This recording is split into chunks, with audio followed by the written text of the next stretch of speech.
more information about what I'm now spread them more. Okay. And nothing on the pain.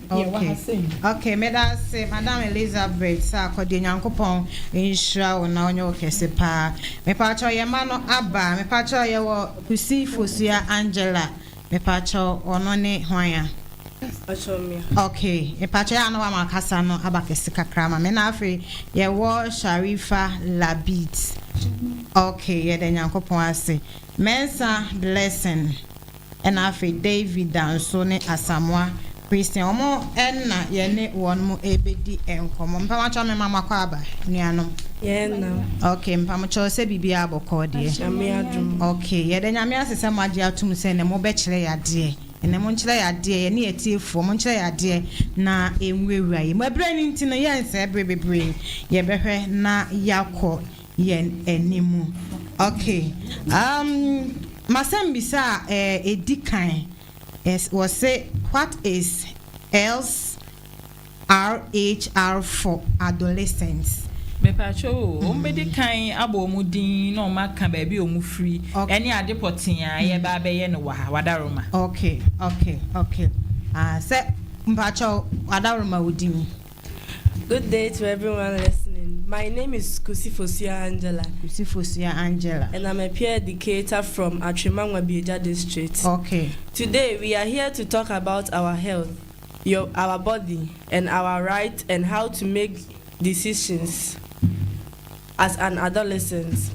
We will discuss things like sexual and reproductive health rights, consent, adolescent pregnancy, sexual transmitted infections, contraceptions, menstruation, SGBV, that is sexual gender-based violence, and life skills. Okay.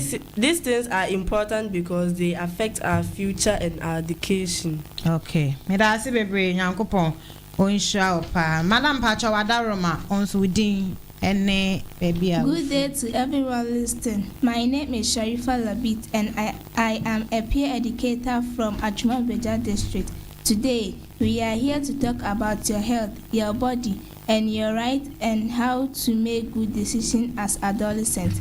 We will discuss things like your sexual and reproductive health rights, consent, adolescent pregnancy, STIs, contraception, menstruation, SGBV, and life skills.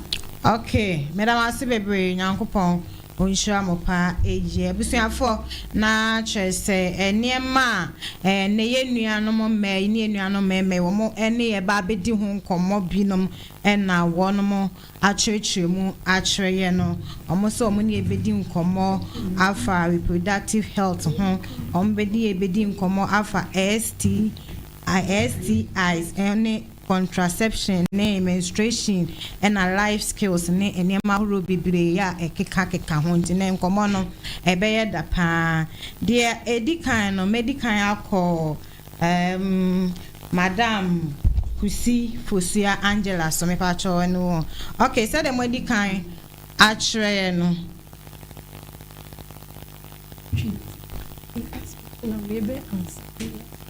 okay me da se bebre enti no ebedi kan ebisa yenuaba Sharifa Labit ono no be chirechiremu ewo ye bebisa no question no na wachiremu wo potokase mu achire na yenuaba enso so ya friend Kusifosia se be ya ibenya English no na yenya twi no ono nso so achirechiremu ewo twi mu honom ede amayenti yenuaba Sharifa se yebisa se what is LRHR for adolescents? Na chese yepa achredin. SRH means the right that help young people make safe and healthy choices about their own bodies and reproductive health. Okay. Na chese onono amaye hunu potokase mu die ye kase LRHR for adolescents wachire mu ntie be koye nuaba Angela honom na ono so edi aba ye na nkasa yetwi kasemu edi amaye Yompacho se kase SRHR etrese tumi a wo se wo ye babuna na se adolescent tumi a wo ene unipedua. Okay. mepacho na chese ebusuafo sa pepepe na ye kono afede yenhwe ade wa ha yenwa ba Sharifa yebisa say what else RHRI do adolescent have na uchimu say na achre wadaroma. Decide if you want to date or not. Okay. Choose to say yes or no to sex. Get correct SRH information. Pacho ye kasa na ni eche se wo tumi se ubesi ginaye e de ama wa ho se opese woni obitina ebobra anase debi o sa wo wo tumi se ubeka ane anase debi e de akire obi a opese woni unya enhyiamudi anase enam nhyiamudi bia e na wo tumi so se ubenya emuaye anase emuaye a upe free sexual reproductive health but you can understand. Use contraception if you want. Access confidential and friendly health service. Be protected from violence or abuse. Live free from discrimination or shame. Ebacho kasa na ni etre say wo tumi say ube use anase ube fa enro e dia si nyinsen anokwan ena wo tumi so say ube live free anase ube tinase wa bra enyiyimu say yakase bi anfa say obi yakase obi to so we de wo yoba anase e be ma wo yakani we ye awunani eno no so timi live free from eno eno so ye same ubetimi enya ahobambo afri nioma bia ompese ebeto anase fanse obi bu anase wodidi watam wakwan bi so a ebe ye wokraya pache kasa na eno so okay and that's it now after say how can adolescents overcome these SRHR challenge yenyaba Sharifa. Adolescents can be overcome this challenge by seeking correct information from health workers, peer educators, or trusted adults. Okay. Pacho kasa na eche say obetimi enya entiasia na so betimi asia no kwan by say wo share information na say muaye free apomodin adwumayefo ho peer educators to say ye ayeti hai na anase panimu bi owo mantamu a oginidi say wobetimi ede ne ho ato so anase wobetimi de ene na kana asem wa bra onfa nkotena bonti. Okay. Asking questions whenever they are unsure. Say wo mbusa nsensem wa bra won tiase anase won gindi say enokre. Avoiding bad peer pressure and standing by for themselves. Pacho watch won ho free na mfobone ho na wasori agina ma won ho say obi pese woni oninya enam nhyiamudie bi a otimi agina kase there bi mintimi nya sa dewi. Knowing their right, especially the right to say no. Pacho say dem say meka no wo si ginaye e dia ma no ho say obeka there bi e dia si obi opese oni nya enam nhyiamudie bia no wonya akokoduro e di gyan nim ka se debi. Using adolescent friendly health service where staff are trained not to judge. So wo ko aban anase apomudin anwumayefo ho ya hyehyɛ ya tin say nipa ko ni say ombe church ni say wo question bi anase wo nsembusa bi a wobekọ won honom na wonne won na kodi nkitahoso na de ehia se ewo se wuhu bia no pati ase won. Talking to trusted people like teachers, aunties, uncles, or counselors. Ipa church say wo hwe wona wo ben wona empanifo na wo ben wona uji won di say wo kan wa asema na say wo kan wo ha wona kire wona obetimi enya anu ye di ama wa na wa ansa amfa nkosi abonten amma obi asonso anti. Reporting abuse early instead of keeping quiet.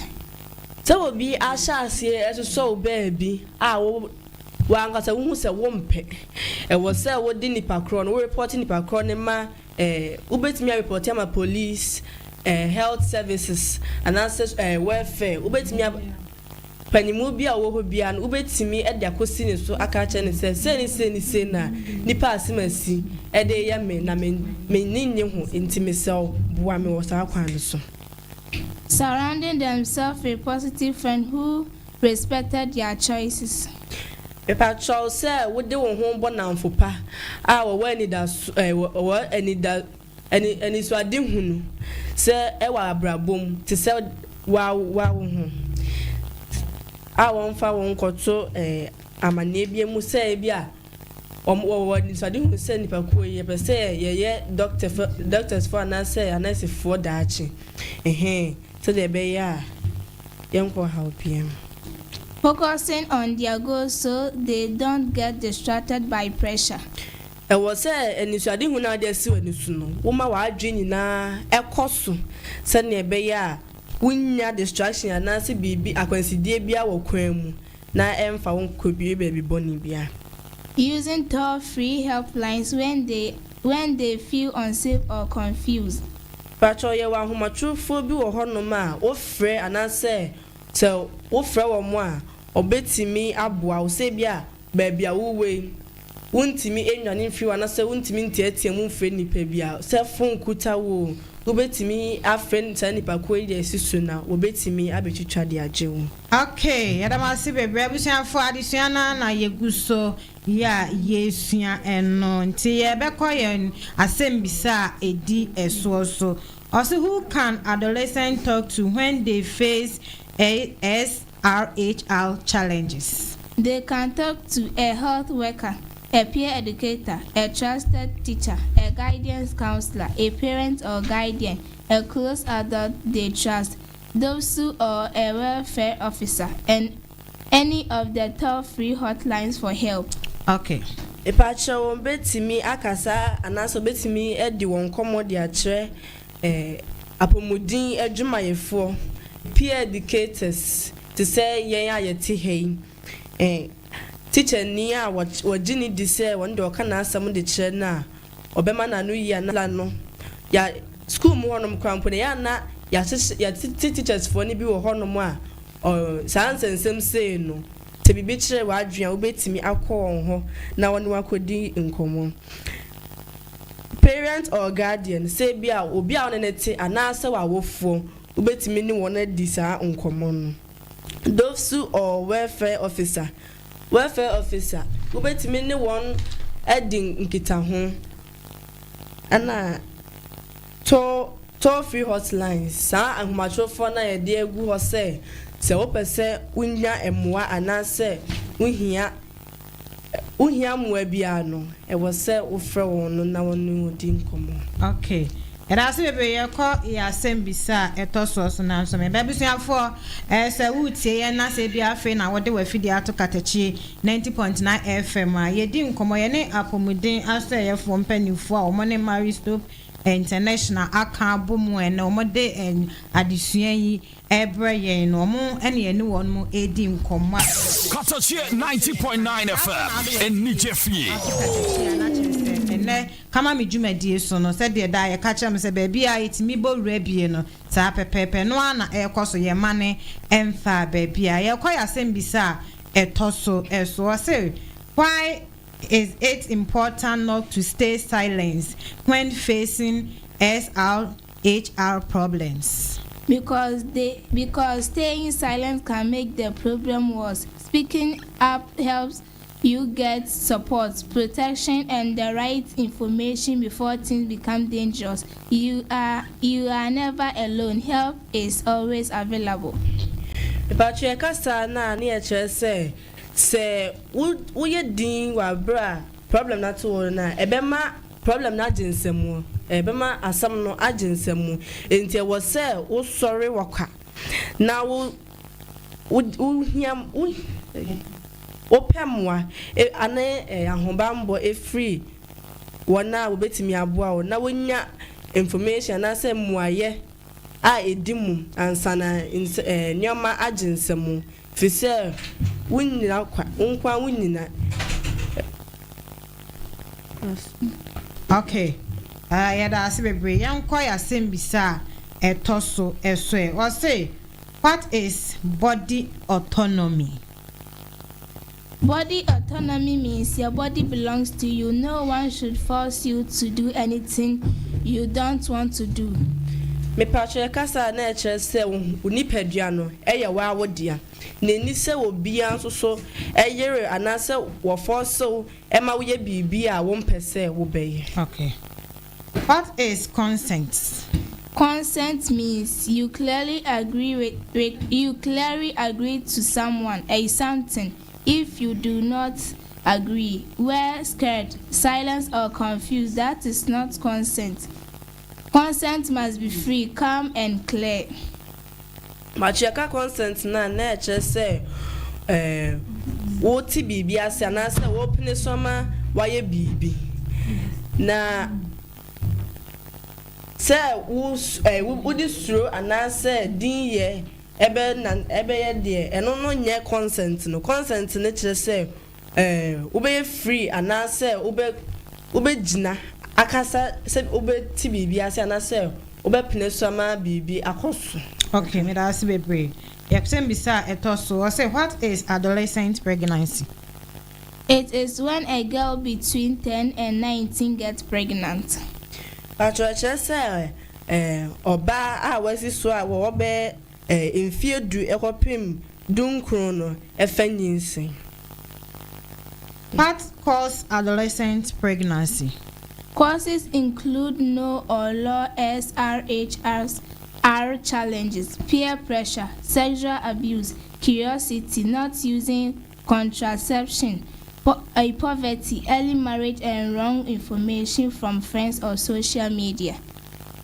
Patroka sana no so kire say enamfo bo no ma wotimi efa namfo ni timi namfo bone na ono so de ne ho akobo omo na no so timi masa problem ne ba ena mpacho sexual abuse say ya yere o anase ya force ene wada no so etimi ekofa nyinsen edeba curiosity infifi mu obi wo ho no ma opese wo hunu adekodie pa etuemu a se woni obi konya nhyiamudi a ebeba eno so no etimi dim enyinsen eba ena bi so ho no a wo koyesa na nhyiamu na wonyusu ahobambo wonfa ahobambo bia ana mpacho poverty ahokyere buono ma ahokyere ofie nti be ma bia be ka se mi wo ska wa ha mi se nti dimachi na me nkoye wo se ansa na me diska na ma wa no no so akodi na chi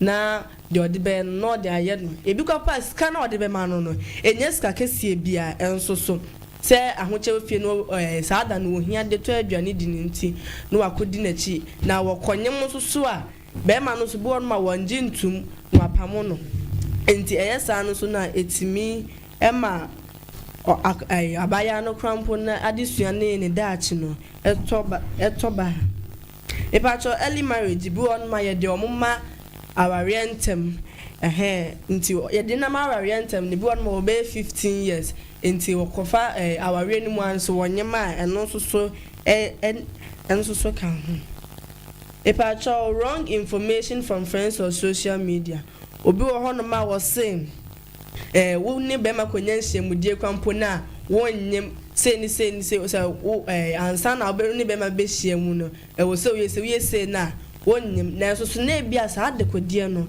eno kwampo na wo ya wo benyem ntemu no social media mpatoni nyina eka ho yara si bebre asembisa etoso. What are the effects? Effects include dropping out of school, health problems, stress, financial issues, unsafe abortion, which can lead to death or complications, and limited future opportunities. Epacho eno so no esunsanso a ewo ni mpewani nsem no ebetimi aba dropping out of school say wakofa nyinsen wafun apie enti wontimi entoa wadesua so ewo sukuu mu ti de be ne se wo betena obejai school no watena efie se de be ya obetimi awo Epacho financial issues. Sesi ano wako fanyinsen. Wose wunya ska wo de be hwe wo ho e de be hwe nyinsen ni nyina no. Enti saa no ema wo kwampo no wabrabo no eye basa. Fi se sika na wo hia de ye we no ke sika na wo hia de ehwe wo ho no nyinsen no enka wo betimi kwampo e de atoa wo sukuu so. Enti financial issues and no. Epacho unsafe abortion can lead to death. Epacho si eka say na nyinsen na ba opekwan so ayi nyinsen na gu won ko hospital ni akobo no ebu kasie bia se obeyi agu tie wate se ahaban we wo ho se ye bete ni yaresa na ebe se nyinsen no mbacho eno no ebetimi ebo no na ahaban no ebetimi asai bibi wo mu a eno no ebetimi akun wo epacho wabrabo ebeye basa fi se te say no abefu awiase ne yewe bibia eye digitalization na want anya school want me anko school so anko wanim so a adwuma unya adwuma papa bia so enye nti wabrabo no ebese aye basa. That's it. Asem beside to be say how can adolescent prevent pregnancy? By abstaining, using condoms or other contraception, avoiding peer pressure, and getting correct SRH information. Okay. By abstaining, the abstinence is the best. So, between who free sex on why adolescent there was said, the audience when it was said, obey no wadachi no, it was said, and one of our journey is so. So, now watching free sex on home. Empose wo ho say we free na say fan say we oba unya sa menstruation na bi wo no ma feeling it me ka ho say one be ma ebe din hyiamu ti sa no no apa bibia ebe twe won adwen free sex no ho say bia obetime atu nyom aguo no asase abobo ni sa nti wonwe na wa adwen no e free sum me pa chow using condoms or other contraceptions say wo koye sa nhyiamu die no na wabon ho ban na se wahye condom na se aduro e wo honom a ye be nom na ye de asi awo nyinsen ho kwan na mpacho watwe ho so e de free namfo bone bu on namfo we de obi ani honom ye veggie wom ti bu on ma okoba wo se me boy no to iPhone ma mi nti no so e pese onya iPhone ni bi nti no so e di ne namfo na chi no so wakonyim nti eni se ye di namfo bone echi na me pa cho wunya muaye te bia bibi kire wa adwen e fa sa sexual reproductive health no so a wo de ko apomodin dwumayefo ananse mpanyimfo a ugi won di se on de wonim di no na watimi akonya muaye a edimu ewo ho. Okay. Adam Sharifa, say what are STIs? STIs are infections you can get through unprotected sex. Pacho enemu yari a yebetimi enya afa enemu and not enemu yari. Okay. How do adolescents get STIs? By having sex without a condom, having multiple partners, or sharing sharp objects and not knowing partner status. Pacho sir woni be me anase oba ekonya inhyemudie wa abre a wo mo ho ba na se won share condom na me pacho obi so ho no ma ne mpena ye bebre ene kwa me wo china ya odi edi ho su kofi na was only one share sharp object because bi wo ho no ma moja no eno so eka onipa kwa no bibia atwa ne honom na moja na so na bia so kuro bi da honom na esoguma eno so ede sa yare no to be etimi ede brew. That's it. What type of STIs affect adolescents? HIV, gonorrhea, syphilis, herpes, chlamydia, and trichomoniasis. Epacho HIV Number 2 yare friend baba so syphilis. Katakyie 90.9 FM in Nigeria.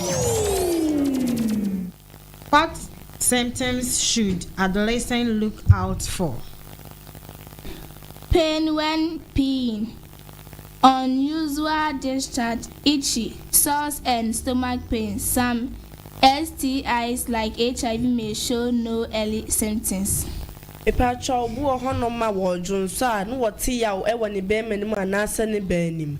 Ebi nso ohono a na ahonkeka bu on ma ewo ni lower part hono na se hono mu no na ewo keka bu nso na nsansa abegu ho anase ekuro ene aya bu na ya se ere no ne ya na bacho enemu yare enyenye mu yare ni nyina na ebeba ntemama hu semenya na mu yare bu hono ma edi mre kakra anate eche ansa na wahu sem wo enemu yare enu ntene yese wo hono ma ko check up ewo hospitals hono mu no na ko hu te bibia eyeye ewo nipadue mu a. Okay. Asamisa etosu biem. I say, what is contraceptions for adolescents? It is using safe method to prevent pregnancy until you are ready. It protects your future, helps you avoid stress, and keep you focused on school and your goals. Pacho eno no ye ekwampa ye faso edi sinyinsen anokwan kosi se waye wadwen se obefa nyinsen ebua wo ema wo bo wo daache ho ban na ema etwe wadwen susu esi school a wo kɔ na wani suade hu na opese wo ye no wo daache.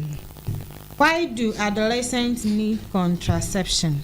Because some young people become curious about sex, some face pressure, and others do not fully understand how pregnancy happened. Contraception helps prevent unplanned pregnancy. Pacho enemabunu ne bi na won nasiso no mfifimu omode mfifimu efa enemu no ibu ohono ma wehu se bia ne papa na asa ne maame ana watese ye fre bibi sex ono so pese wodi adwemu akohu adekodi a ewom eno so etimi kofa ne ba. Okay. I say, what myth do people say about contraception? It destroys the womb. False. It causes infertility. It's not true. It makes you bleed forever. Not true. Young girls should not use it. False. Condoms always break. Not true. Pacho ebimo say say ya wodie no ambacho eno no enye no kre ebi so ho na mo say se wo fan so a ema wo entimi enwo pepacho eno so enye no kre ebi so mo say moja 2 sa mbacho ene no kre no mo say emaya anase young girls entimi emfasa nro no bacho eno so nya no kre. Condoms always break. I must say condom no tembia etimi eti bacho enye no kre. Okay. Where can adolescents get contraception? At hospitals, clinics, CHIPS compound and adolescent corners. Bacho ewo ayaresabia ene ayaresabia bia ene bebia abanyagye atum se wobetimi aton se enru ne dia ma adolescents. Okay. What type are safe for adolescents? Condoms, pills, injectable, implant and cycle tracking. A health worker can guide you with the use. Ipacho so we use condoms and say enro kitin ebi wono ma eye tablet enro kitin kiti bi wo hono ma wo fa ebesi nyinsen anokwan ana bi so ho na eye panie ampacho ye de wo ana bi so hono ma ye de hye wo nsa ho say no ha ne ye de ahye wo se de be ya won so onnim na me pacho wo menstrual cycle no wo track say say bia minyane ne enti wo china ne mekoye a menyima na say bibisa Bacho so wokɔ apomodin dwuma yɛ ni bia hɔ no ma obetimi aboa wo ama akyerɛkyerɛw sɛ de obesi afa no. Okay. What is menstruation? It is the monthly flow of blood from a girl's body, showing she is growing and healthy. Epacho eye moja free oba bia ase e de ba busumi bia e kyerɛ sɛ wɔduru ne mpanyin fi so. What myth do people believe about menstruation? Some myths are menstrual blood is dirty. Not true. You should not during your period. False. A girl is sick when menstruating. Not true. You cannot get pregnant during your period. Not true. Epacho ebi mo ka sɛ moja na if nsabuo ne moja ne mu no empacho eyefi mepacho enya no kre ebi mo so se eni sɛ unu aduane wa abra wubu nsa mepacho eno so so enya no kre na mepacho ebi mo so se wubu nsa e kyerɛ sɛ wo yare mepacho enya no kre ana ebi mo so se wo na ebi mo so se wubu nsa untimi enyim so bra wubu nsa no untimi emfa munyim mpacho eno so enye no kre. Okay. What issues can girls face during menstruation? Mild bleeding normal.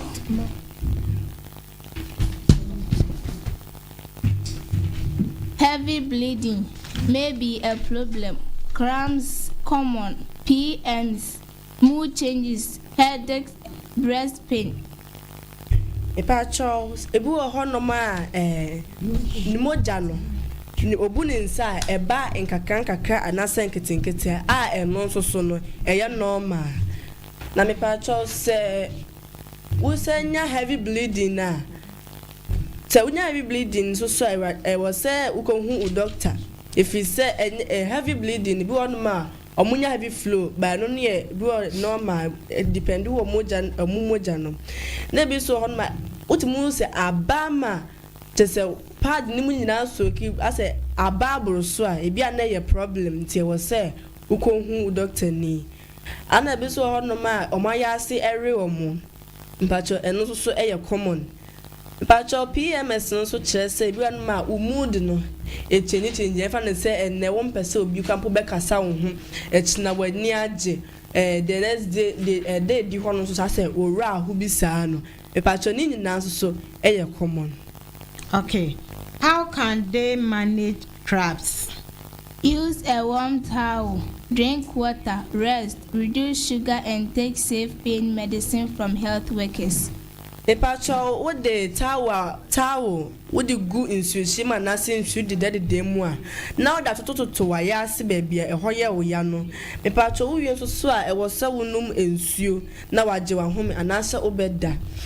Na mra wubu nsa no so wate wasi kira wudi no eso e dia maye na wafa enuro a aban nwumayefo a na se doctors e dia ma agya tumu se e wo se wo fa se de be ya ebete yawo na wote wo wayase no eso. Okay. What menstrual product can girls use? Pads, tampons, menstrual cups, and period panties, but choose what make you comfortable. Pacho sanitary pad, menstrual cups, and a period panties. Na me pacho yes wo hyen so a e was say wo fa de e bema we feel comfortable say de be ya wona mo a wo ye mo hye say wo ho enkosei. Okay. How should girls care for their panties? Wash with soap, dry in the sun or iron. Use cotton panties. Change them regularly and keep them clean. Pacho, I was say wo pants na wo de wo pants no. Wo di semina to so esi ni yie.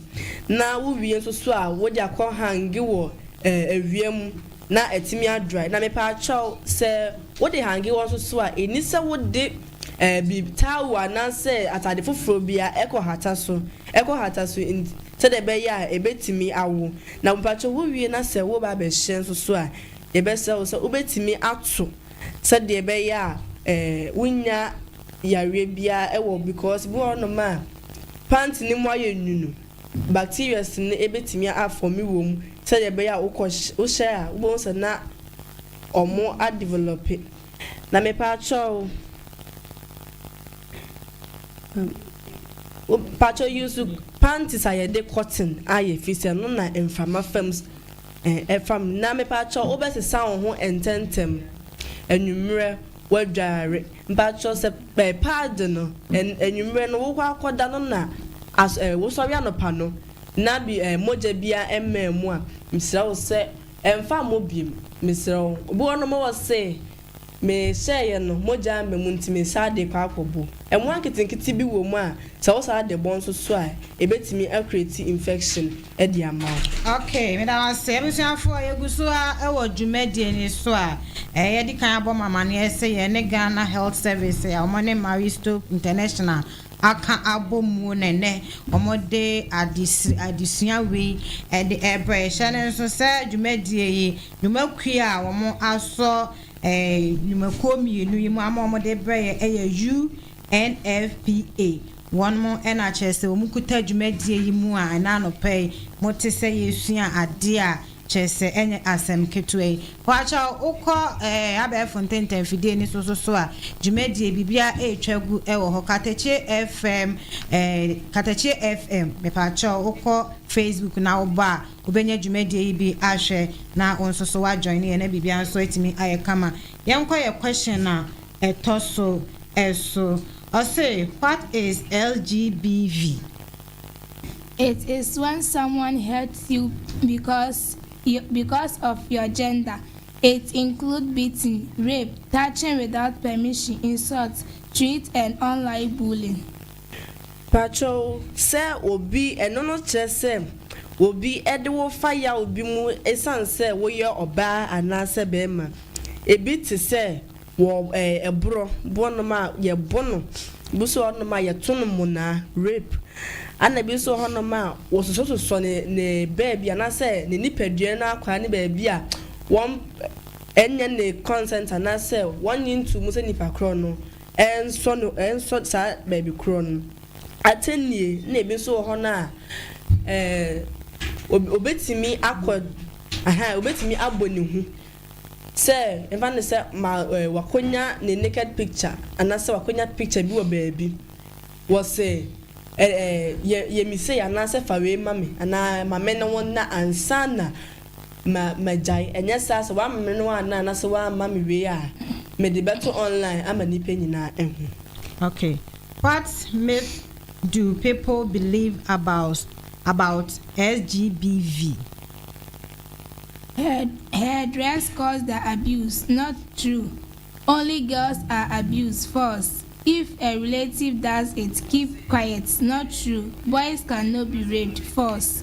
Epachume bi mo say atade a ehye no ene ma yetimi eto ne mu na me pacho enya nokre bu hono ma waboduku asha atade ama na sini na ase nanso still na obitimi echi no edi rape no nti se obi ka se atade ehye no ena ema yeto ne mu na me pacho enya nokre na mo pese ema nko na yetimi de sa oyawo na na se mona ato no ekwo so me pacho enya ema nko a emema nyina eka ho bi yetimi eto mema ni bi mona bu ono ko a omotimi efemu adiwu na me pacho bi mo so se ubusuani bi anase obi oben wo bi eye wo sa anase wone wo so no wo da eni se woka ka wanutum me pacho eno so enya no kro efi se wonyina so no obetimi so why efa so waso mu ne na wompa na wa report a obehu say akwelai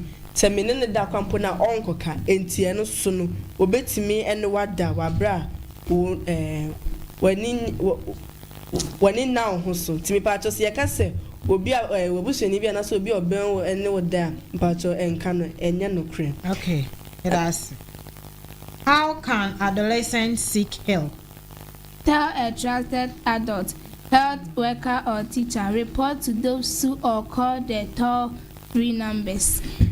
Epacho ose was so open one eye. Was so called pennimu bi wogini di say one day say Mr. Shamwa one ma obetimi di aboam anase pomodin enwuma yefo ni bia no obetimi aboa wo anase wo teachers for ni bi one ma ya tete omo say omo train omo NTS ankwala no stories na omuntimi creating solution na ye de beboa omo number 2 obetimi a report ya madosu anase ahomatrofo bi wo no mo de agu wo no mo se wo hia sa mmoa ne bi enso so a obetimi afre wo na esiso na bibia aye pepe. That's it.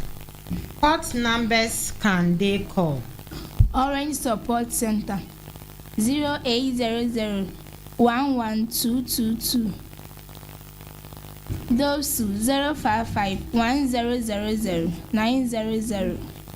Maria call 0800 208 855. Okay. What are life skills? They are skills that help young people make good decisions, solve problems, and stay confident. Example: empathy, self-esteem, self-awareness, self-problem solving, decision-making, goal communication, coping with emotion, critical thinking. Epacho yakasa life skills no so a Jinaye jinaye papa mabunu no ebetimi ede asi na wode asi ohaw bi anokwan se de be busu ohonom a obenya akukuduro mepacho ebi te say critical thinking se u asem na beto se ubetimi adwene akom na coping with emotions pacho se ubetimi express na se ubetimi adan ofi oyawa na se how bi awuwom e de akere afoforo number 2 good communication ubetimi ne obi edi enkita hoso number 2 good decision making se ubetimi esigna ye e de ama wabrabo ana se wadisua ana wodachi Yo, yeah, that's it. I say, what is good communication? Speaking clearly, listening well, and expressing your feeling respectfully. Epacho se wo kasa no emuda ho anase wo yakasa macho na wo tie ni ye anase ubetimi adan your feelings ambacho meka na se watenka e de akere afoforo e wo obuo kwa so. What is assertiveness? Speaking up for yourself without fear, saying no, I don't want to do this, confidently with respecting an other person's opinion. Epacho se wo kasa ma wo ho wo asori agina kasa ma wo se akoko ohun bia eniumu akase ubetimi akase there be ade a wo beye mintimi ne wo enye na wo de Oma akokoduro aba wo mu se de beye a nipa kro no mpo no se fa so wo ye panimu krampo na obetimi ehu se akoya me de ma asem yi ko ni su kra no se ma kwa metimi akoto asem. That's it. What is goal setting? It means deciding what you want to achieve in school or life and working step by step to reach it. Goals help you to stay focused and avoid distractions. Epacho se wo signa ye afa de wo pese wo beye ne daachi anase efa adwuma ma nase wa bra bamu no enisuade hu na esi wani so a wo beye hu adwuma nkakra kopim se wo bedru hu na mepacho enisuade hu no etimi boa wo ema wa dream would stay focused and I say what down so said the beya we see akwansidin bia anokwan beba wa brabu. The same be said also. I say what is peer pressure? It is when friends try to make you do something you do not want to do. It can lead to risky behaviors like sex, drinking, skipping school, or fighting.